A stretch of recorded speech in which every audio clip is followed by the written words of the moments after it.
of the hot topics around Australia at the moment is the aged care reform. Yeah. Now, that is supposed to be arriving in November of 2025. Yeah. But there is a lot of compliance talk around everything there.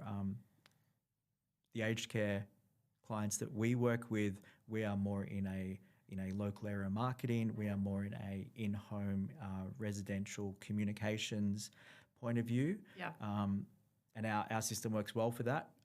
It's not really a cornerstone of the aged care reform, but it is still very important. A large part of that reform is packages and communications out and auditing and having all that information available. Yeah. What are you seeing in that industry with KeyDocs? Yeah, huge ask of aged care providers. It's a level of documentation that's never been asked before. The stakes have been risen to an all-time high, as with the expectations and the consequences. So it's been a long time coming.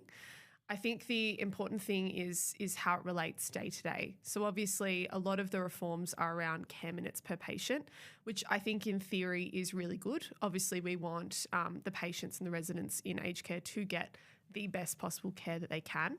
But I think from a compliance and an admin and an auditing point of view, there's got to be systems and processes in place to capture that information. It doesn't feel this huge overwhelming thing when an audit happens, when you do have to submit those care minutes, when you have to have those conversations with families.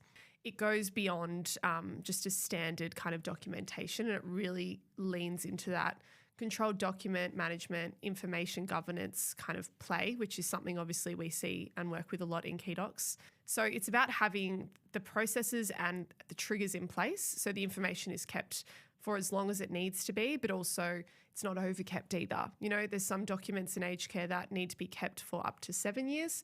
There's documents that have to be kept for 25 years. A huge mental load for those workers to remember all of that. You know, this document I have to distribute once a month. This document I have to keep for 7 years. This one has to be obsolete every quarter.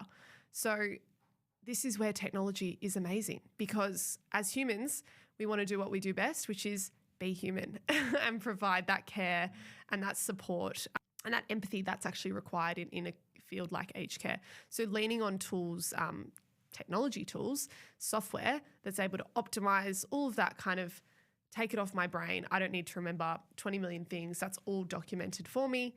It's there. It's automated. I think that's the key with this aged care reform, is to really lean on what we know works, be really organised and use the tools available to us.